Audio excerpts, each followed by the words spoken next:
So, welcome everyone to Chat with Sandy and Karen. This is part 2 discussion with some moms and educators and teachers and professionals and writers and human beings.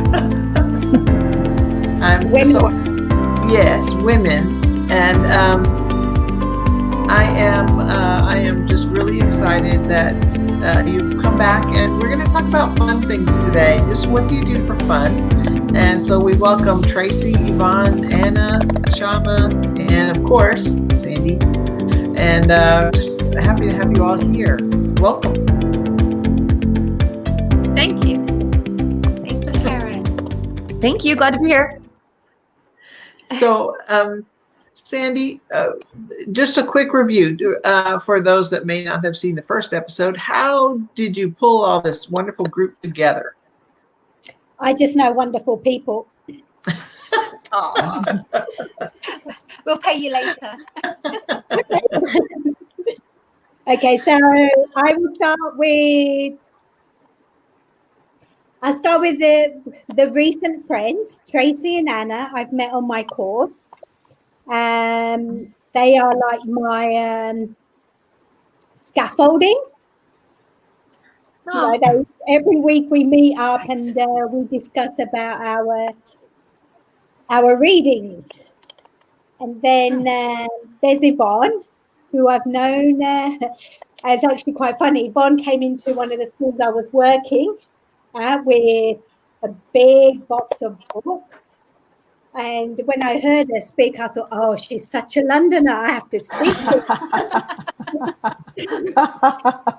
It's true. In the Swedish environment, if you hear another Londoner, you're like, hello. Absolutely. Where are you from? Hello. Talk to me. Love it. Definitely. Yeah. And and carrying those books.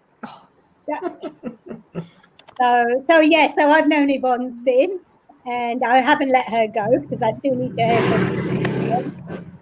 And Shama, we went to school together. We did. Wow. A long time ago. A long time. Then we worked together for a little while. Yeah. Yeah. That's wow. cool. So I can say we grew up together, were married at the same time, had kids around about the same time. Yes, and we you know did. what? Actually, we had the same year. Yeah. And we look younger than our kids, right? Oh God, absolutely. Yeah. No, we do, definitely. Awesome. Well, we don't act our age, that's for sure. I think we act younger than our kids act. That's important. Yeah. It keeps you young. I think it does. Yes, you've got to at least, embarrass them at least once a week. Oh, yeah, that's in our contract. That is in the contract. When the children are born, we as parents are allowed to embarrass them. Yes. That's part of it. Sorry. That's right. Excellent. Right, so we have decided not to go through our normal planning, and we're going to talk about everything as if we are sitting in a cafe and we are chit-chatting. Yeah. Also, we want to celebrate International Women's Day, but we'll be doing International Women's Month. Yes. Absolutely. So I've been trying to find out secrets. All of your secrets. Do you get to share them or do we share them? Don't think I like this. I think I hear somebody calling me. It's all right, Karen, I'll pick on you last. Okay. I think the hardest one was Tracy. Me? Yeah. Well, I mean, like you couldn't find me online or? No, I just couldn't. So I couldn't find anything that you do. Like I was like, is she a painter? Does she cook? Oh, yeah. That means that you found stuff about us. I know. Yeah. I'm not a painter. I do cook, but my husband's really the better cook between us. But I do cook, and I like to. But what else? I mean, I don't know. I guess I play tennis a little bit. I've been trying to get into that just for having like a regular sort of social thing and see people and get some exercise. And when I'm on my like best zone, I do yoga at home. I started doing that during the pandemic, like the YouTube videos and stuff, and keep busy with school and work and children. Oh yeah, fact. Tracy can drive 8 hours one way without a break. Oh wow. I've That done was 5. I did 5 hours once, but 8 hours. Wow. Right, because a couple weeks ago, 2 of my girls and I drove the oldest back to Chicago for college. So yeah, we drove there, and it was a quick trip because you can't really stay or do anything in Chicago. So we just had to deliver her back to school, and then the night, and then drove back. So yeah, 16-hour drive of driving and 36 hours. Wow. Wow. Where does she go to school? DePaul. Oh, awesome. DePaul University in Chicago. Yeah. It's great. Yeah, it's a wonder. I don't suppose my daughter will ever watch this, but she went to a job interview we live in Texas, and she went to New York, upstate New York, which is hours and hours away. And she forgot her passport. She needed her passport for identification. So my husband brought it to her. Wow. That was so sweet. It was like one of these things that anyone else, no way, sorry, you just missed out. But she really wanted this job. So Oh, bless. we brought it to her. So that was get pretty. Yeah. Okay. So sorry, I interrupted. Go ahead and continue on. Okay, so then Yvonne Yep. bakes cakes and then sort of like makes everyone jealous who can't bake cakes.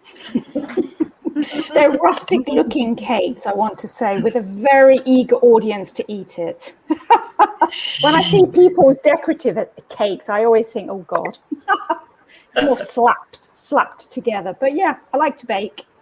One of my children has an egg allergy. And I remember years ago when I couldn't really bake, going into a bakery and saying, could you just bake a nice cake? Because all the kids were having Disney cakes or whatever. He would go to birthday parties and he wanted a similar cake. And so the baker told me, I was living in Belgium at the time, he was like, it's impossible. No, you can't make a cake without egg. And I hadn't done much baking. And I was like, okay. And vegan, the life of a vegan wasn't really as popular then. And so I decided to start baking because I thought, no, my kid's going to have a cake. It's not fair. So he's never really had the Disney style cake, but he has had all sorts of shapes of cakes and different things I've tried to make along the way. So yeah, I got into baking that way. And of course, now the world of vegans or recipes are in abundance. I realized that it is possible to make a cake without egg. So I got into baking from that. But it's not pretty baking, but it's tasty. Oh, that is awesome. Yeah, so eggless cakes are really popular in the UK. I felt stupid. Yeah, I feel stupid now but I just listened to him and I thought, yeah, maybe you're right. Hasn't got egg, so you can't make a cake. But you're right, it is popular and it is possible. Yeah. Yeah. Anna, dogs. And she's always, you're always dog sitting, right? I'm always, we're actually fostering. We were fostering at one point 3 dogs and 2 cats. for people that have had to leave the country, visas ran out and they lost their jobs and stuff. So yeah, we're still with 2 dogs and 2 cats right now. Plus 2 kids. Do the animals get on okay together? Because they're obviously thrown together. Yeah. Oh, cool. Yeah. My husband said that for the first month, it was like a really tense marriage. You know, they couldn't be in the room too long without having a bit of an argument. But it was amazing how slowly they learned it can work. So it's been animal quite marriage counselors. Exactly. So yeah, it's been quite incredible that, that tension that they used to have. And now like the cat will go up to the dog and they'll sort of nuzzle each other and stuff. So I think they might miss each other when finally all the visas are cleared and they can go and be back with their original families. So yeah, it's been quite a privilege to facilitate that union. Love that. But I have spent years saying, no, we can't have a dog. We're expats. We're living well away from family and stuff. So we travel so much. And, this resolve of, no, we can't. And then we've ended up with copious amounts of animals. Yep. Inviting them all in. It's been really good, though. Yes. Sorry, Yvonne? We looked after a dog actually I think it was maybe 1 or 2 summers ago for 3 weeks, just to give it a go. It's interesting. It was like having an extra little child. You couldn't. Yeah, and you really do have to learn to cohabit, don't you? You have to figure out each other's needs. Completely. Yeah. Set those boundaries. Yeah. It's a process. Yeah, it was an eye opener. Yeah. And it proved me right that my children won't wake up and feed the dogs and take them for a walk. And that was what I was suspected. No.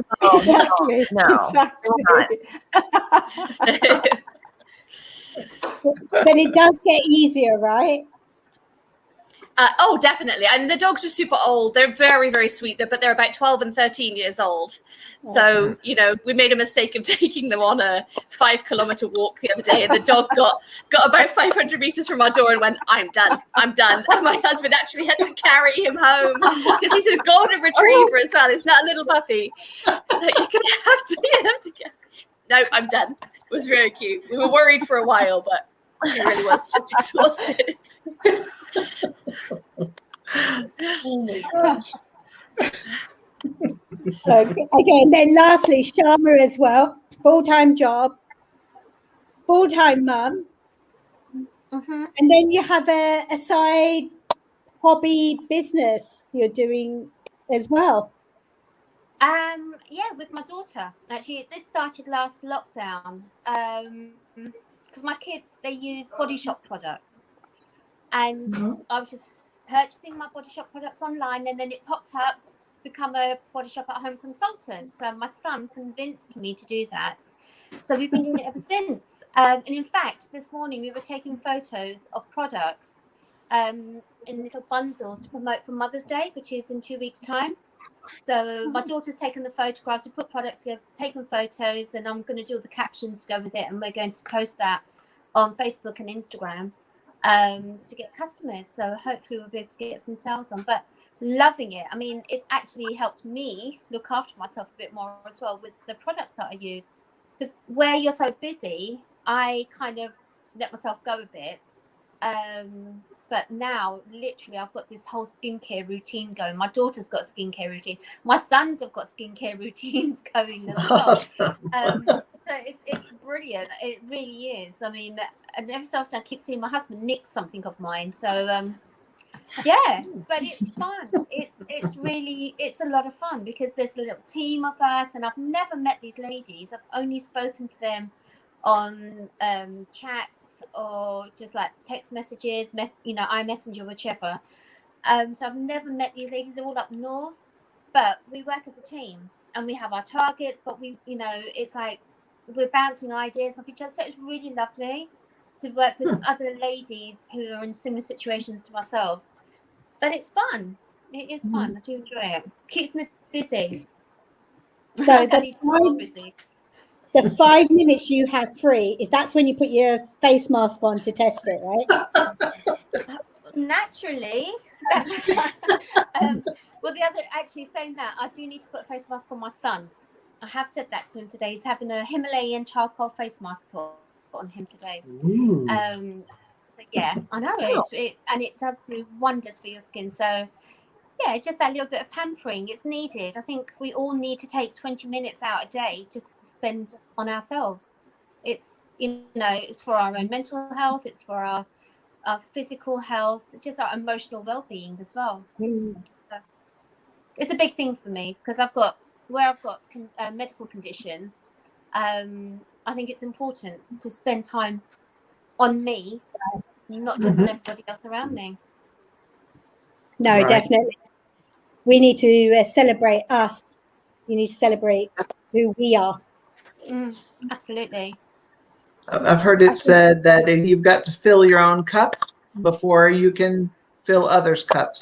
You know, you've got to spend some time on yourself Yeah. to strengthen. Well, I've just recently taken. I've been following this lady who does life skills, and one of the key things that I picked up from her was that where we do as mothers and as ladies, what we do is we focus on absolutely everyone else around us, and we put everyone else above our own needs. So, you know, feeding the kids, changing the washing up, all the everyday things, we all put that first, but we never put ourselves first. And because we do that, we just end up dragging ourselves further down into the ground. And then, you know, we're not happy, we're tired, we're stressed out. Whereas if you can spend 20 minutes just on yourself, it will make such a difference with regards to your emotions. And, you know, where you feel better in yourself, you feel happier, then that way everyone else around you will be a lot happier as well. So it kind of bounces off you. So it's just that focus on yourself. It's essential. It really is. But, Great. So, Karen, shall we start on you? Oh, I have no secrets. It's all out there. It's all out there. What you got? Come on. Oh my God. So actually, Karen is very Swedish. Oh, No, tell us. seriously. She does a Scandinavian jump in, jump out. Mm-hmm. Yes. Hot. Oh, we started out. We put together a hot tub at the beginning of winter, and we thought, yeah, wouldn't that be wonderful? It'd be nice and warm. We just hop in and hop out.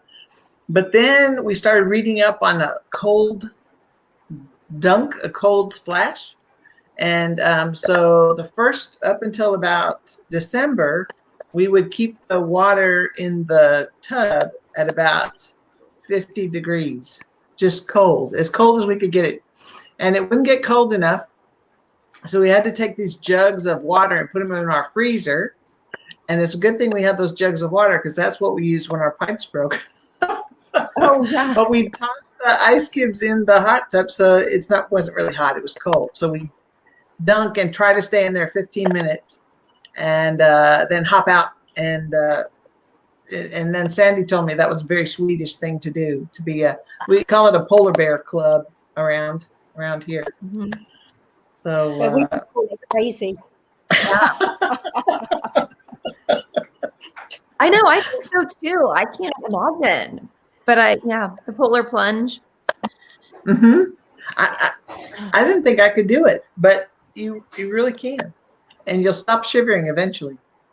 But then, what is it like? What's the benefit exactly? It's supposed to increase your circulation, and get the blood flowing. And I guess because you gasp and try to breathe so much and try not. When you first get in, it's just, and I scream loudly, so it's the whole thing. And has it improved your circulation? Yes, I think so. Okay. And it gets me moving because you really hop out really fast, and I go running to warm up and grab my towel. So lots of benefits. It's not totally unscientific though in our household. It's just fun to do because we just, we don't go anywhere anymore. So it's, we find stuff to do around here. Oh, Tracy, when you come towards the UK, you have to come over to Sweden. We'll take you to a Swedish spa. Yes, I would love it. I would love that so much. I'll take you up on that. I'll be there. Yeah. And Anna, we got to get you out of a really hot climate. I know. As much as I'm thinking, like, I know I can't go into cold water. I'm so terrible with it. But right now, that would be quite nice, actually, because even our swimming pool, we have on, like, it's not ours. It's like the little village swimming pool. Mm-hmm. It's so warm. It's so warm that sometimes I'm thinking, I could do with it cooling off a bit. So, yeah, the idea of a cold plunge, maybe I could think about that. Yeah. Yeah, it's fun. So what's your favorite song that will get you motivated and, I don't know, moving?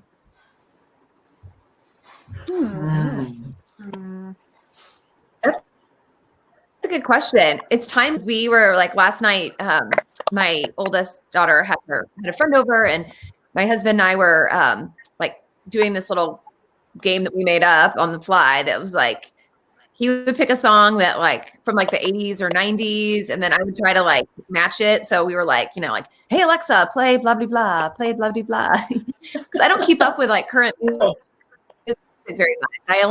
It's like I only know the songs I already know. Well, what's your favorite one then, Tracy? My favorite one? I don't know if I have a favorite, but it's like if I I love like listening to there's this like channel I listen to on Spotify that has like a mix of like Ryan Adams and Elton John, and then they'll throw in some like Oasis from the 90s, and then I like listening to music, but I'm not like passionate about like figuring out what the singers and all that. My favorite time to listen to music is cleaning the house. So I have a list that includes Taking Care of Business and Stevie Wonder songs and something to get me up and jumping around. That's when I don't commute anymore. So that cleaning houses, I need some inspiration. So I actually have a list called House Cleaning Inspiration. That's brilliant. How about you, Sandy? Oh, I've got things like I've got ABBA, Dancing Queen. Ricky Martin. So I'm very old school as well. I just don't know what's happened to the music these days. I don't know. I just can't listen to it. Maybe I'm getting old. I don't know. It's just stuff that you can listen to now. It's not like what it used to be with the music. Now it's the lyrics.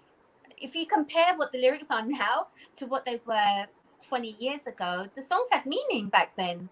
And it's just more lighthearted. The songs were really cool back then. I mean, ABBA, come on, Dancing Queen, who doesn't love that, right? Right. How about you, Yvonne? God, yeah, I'm definitely ABBA and a bit of Dolly. I'm a bit of Dolly Parton. Dolly. Right. I was lucky enough to see her in concert when my youngest was 7 months. So I was like to my husband, okay, here's a 2-year-old, here's a 7-month-old. I'm going to see Dolly for the weekend. And off I went. There you go. Yeah, I nice. like Dolly. But something she's amazing too. I mean, I just love her from her whole perspective, that who she is and how she's become who she is, and her business sense. And I mean, she recently donated $1 million to the pandemic. I mean, she does masses that she doesn't talk about, but I admire her. I admire her spirit. I admire the fact that she's happy who she is. She likes her look. She doesn't worry what people think of her. I mean, she's just, that's it. We worry so much.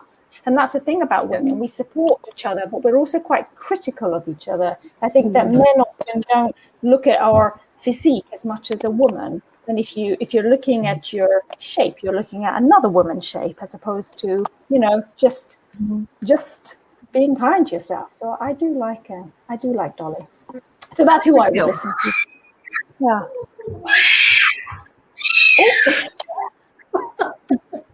That's nothing to do with me. That's my daughters. Yay! I was going to say, Yvonne, I don't compare myself to other women. I compare myself to the Michelin Man.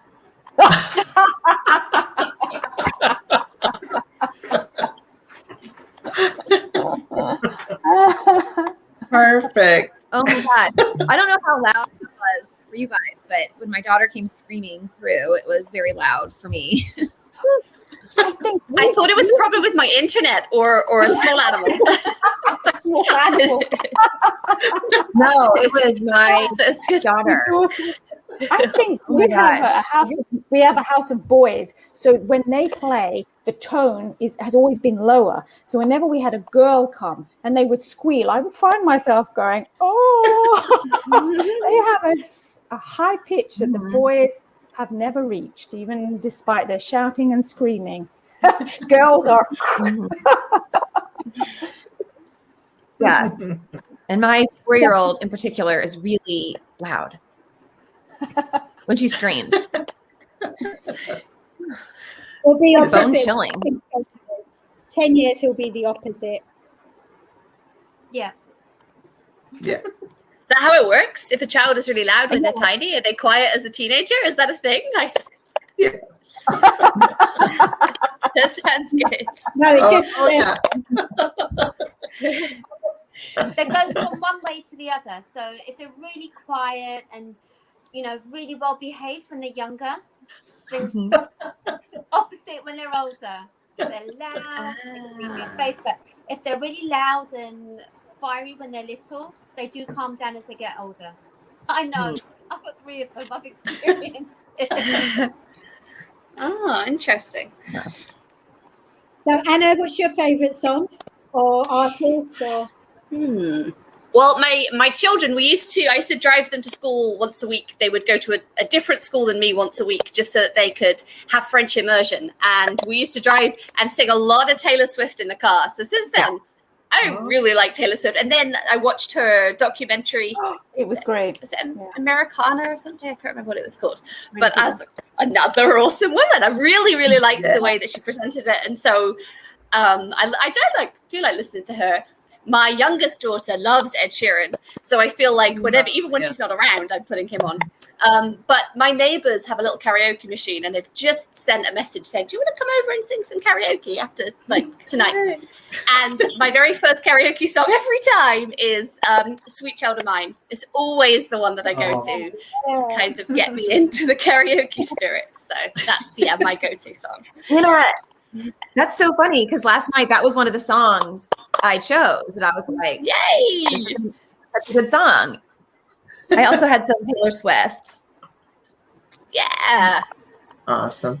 Yeah, she's another strong woman. Mm-hmm. Yeah. Yeah, I really enjoyed her documentary too. Yeah, I definitely recommend it. Yeah, I watched it as well. Awesome. I haven't seen it yet. Shama. Music? Yeah. Everything. My house, we listen to absolutely everything. I'm talking from 70s, 80s, the 90s, R&B. We've got your new romantics like Spandau Ballet and Simply Red. George Michael. I was a Whamette when I was younger. I was a Wham fan. So, yeah, I know. And I am not ashamed of that. Absolutely loved Wham. My walls were covered with the posters. I had cushions. I had everything. So, yeah, a true Wham fan. And the funny thing is, my kids, bless them, since they've been tiny, they've had to listen to all the music I listen to. Literally in the car. My choice. They were, they know the words to everything, which is brilliant. So, Bon Jovi, Guns N' Roses band, Simple Minds, a real mixture of stuff. So yeah, it's Ricky Martin. Who doesn't like a bit of Ricky Martin, right? For all kinds of reasons. Just I a was real just thinking mixture. of the car wash we went to. Oh gosh, do you remember that? That was hilarious. Oh wow. Yeah, that was good fun. That was definitely good fun. But even music from that era, it was just amazing. The 60s and 70s, love it. So yeah, I don't have an actual favorite. I will listen to a variety of music according to my mood and according to what I'm doing. But music is definitely something I like to listen to, and if I can dance, I'll dance. So I'll be in the kitchen cooking and dancing. I don't care. If someone walks in and sees me, hey, they can either join in or leave the kitchen. Simple as that. But yeah, not that I'm Dancing the will greatest happen. dancer. It's just a bit wobbly. Karen, what about yourself? I love spontaneous dancing.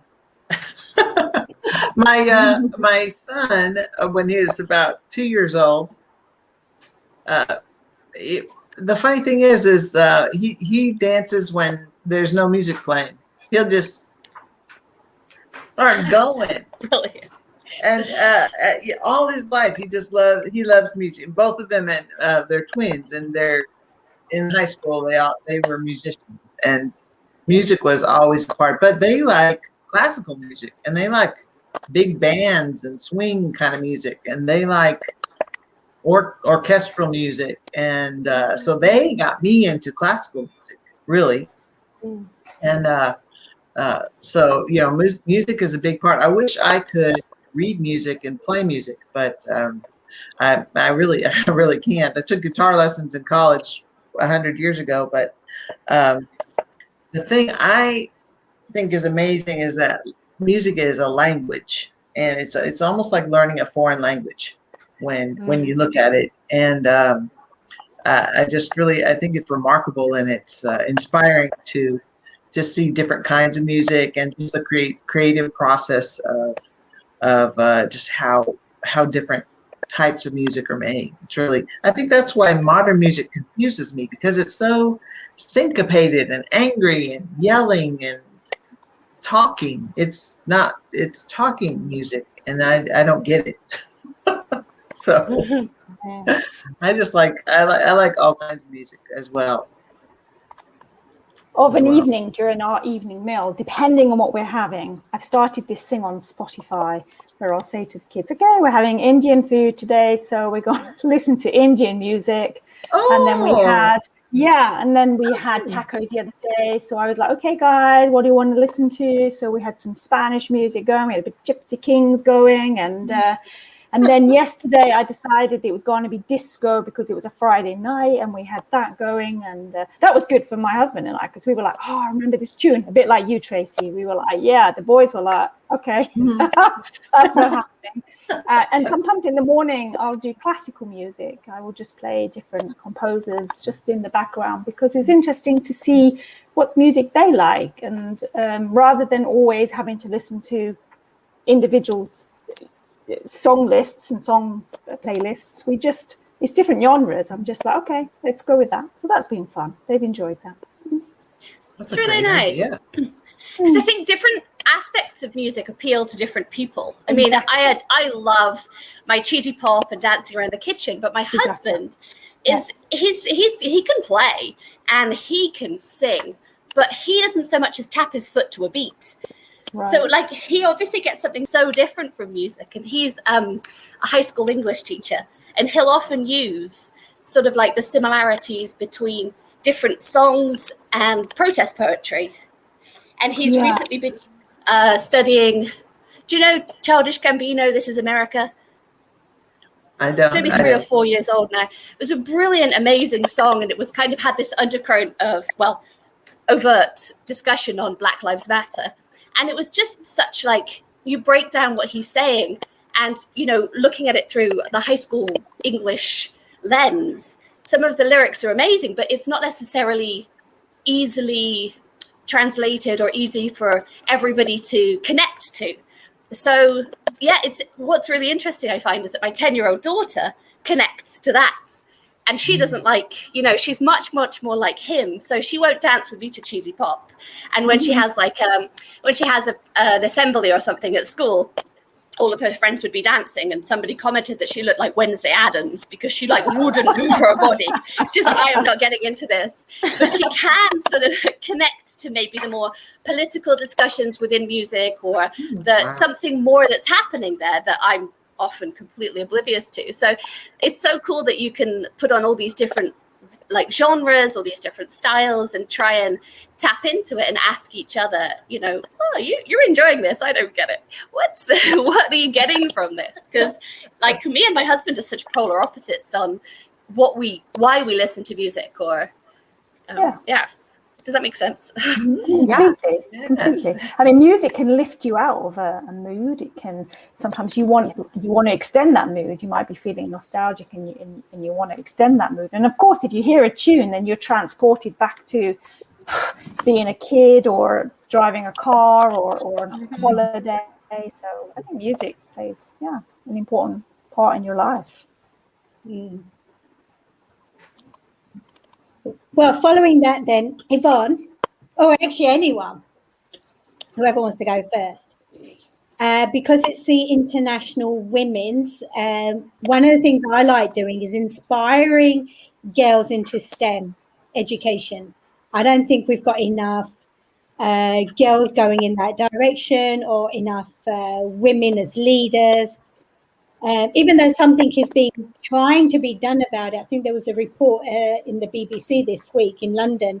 There's more women in the board than there were previously. So what message would you give to our female listeners, or even male listeners, that could pass it on to their female colleagues, daughters, anyone? I think I watched a TED speech recently, and it was about how when we have little boys and little girls, with the little boy, he will climb the tree, and we will encourage that, and then we'll say, go on then, jump, and he gets a sense of feeling brave and feeling courageous. But if a little girl goes up, then we're like, hey, be careful, let me hold you, come down gently, and we'll guide that little girl down, so she gets a sense of being maybe slightly more cautious. And the speaker was saying, as it continues into education, if you take a young group of kids, girls and boys, the girls are actually more academically higher than a boy.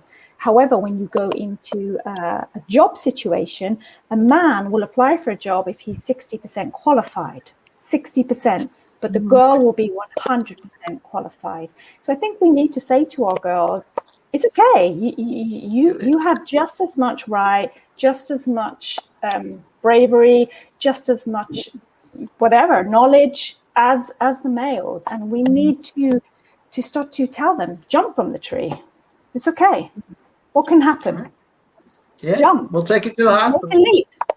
Go for it. I think, we need to just say it's okay. I mean, I think for me, I don't know for you, Sandy, but in Sweden, you'll go to see the boys playing football, and you will see just as many girls playing football. You will see just as many girls' teams as boys. They are out there with their ice hockey kits. They're out there with their football kits. When I went to school, my God, no. Football is not for you. No. You play netball. The boys play football. And I think it's time to blur those segregations. It's let's wake up. Everyone should have a right. A boy should do girls' jobs. There shouldn't be boy and girls' jobs. It should just be a job. Whoever's qualified gets the position. They've changed a lot within the schooling in England, in the sense that before it used to be a case that for example, you'd have Lego out and you'd have the dolls out. And automatically the girls would go towards the dolls and the boys would go towards the Lego. But now, because of gender equality and all that stuff, they're now doing it so that it's only Lego out, and they're encouraging the girls to go and build something with that Lego. Or if the dolls are out, if the home corner is out in the play area, then they get the boys in there as well. So they're putting things in there which would attract the boys to go to that home corner. And you know what? The boys make a mud pie.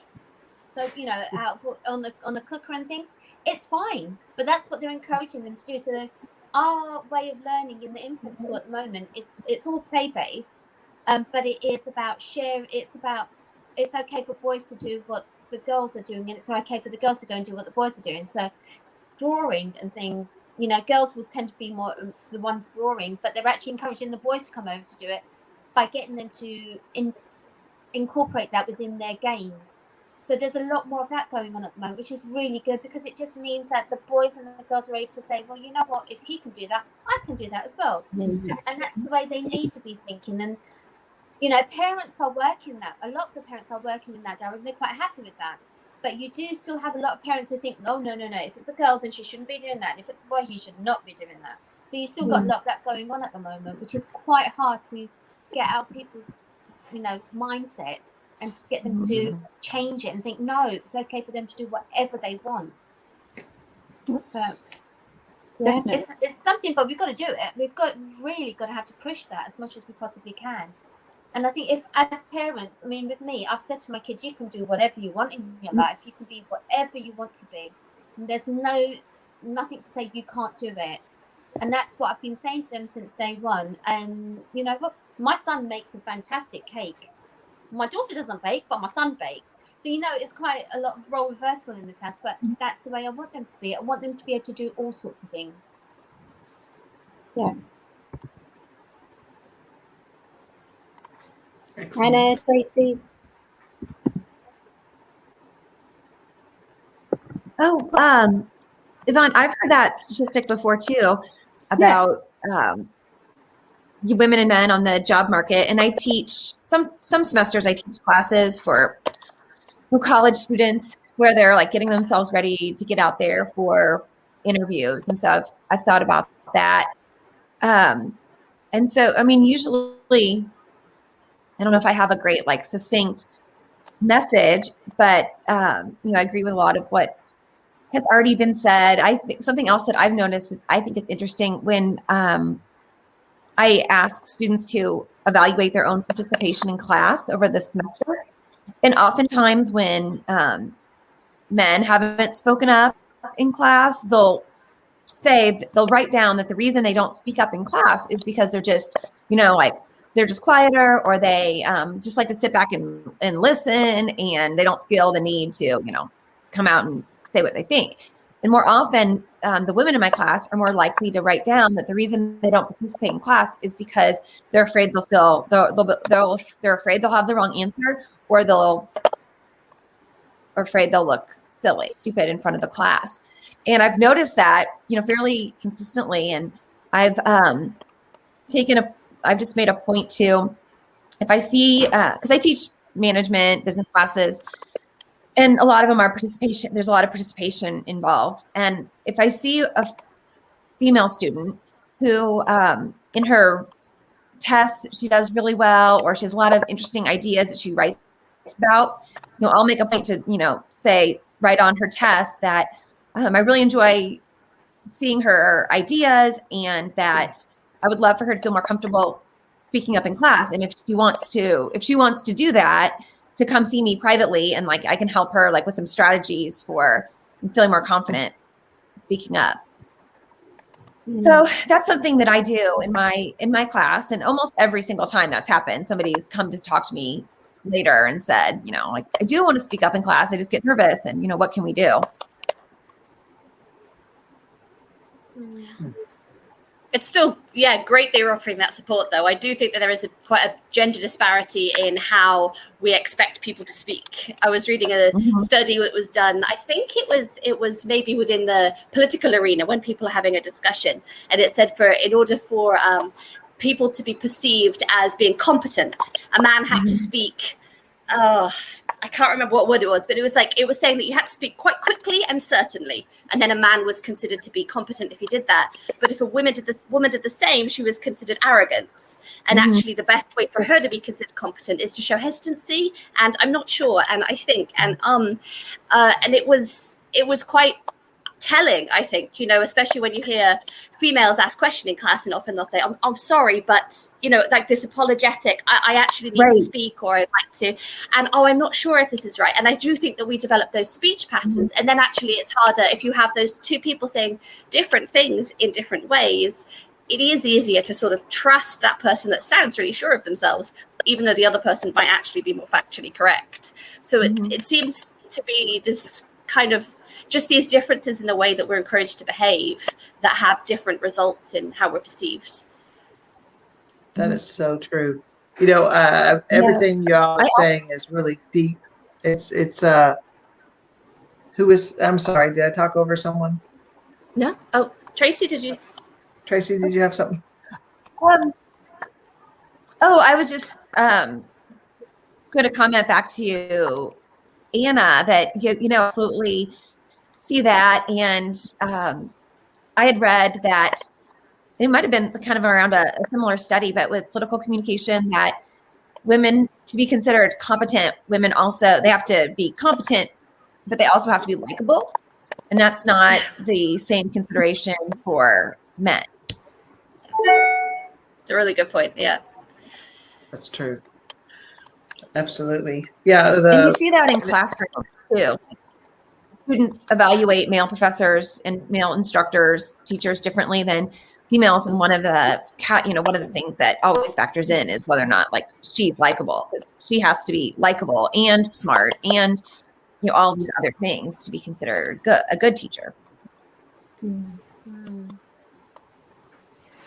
Also the same thing you'll find when people go for another job and women will stay around in a lower position job because they've made the friends and the relationships instead of going for the promotion. Whereas a man, if the promotion is good enough, he will do it. There's no question about, they're going to miss me, or, I really feel good at my work and my job position now, so I'm going to stay here at a lower paying job. So, it's something I think that we need to start working on as soon as possible with our girls. And I love when you walk into a room and you have a question, don't stand by the side of the door and say, excuse me, I have a question. Walk into the room and ask your question. Go for that promotion.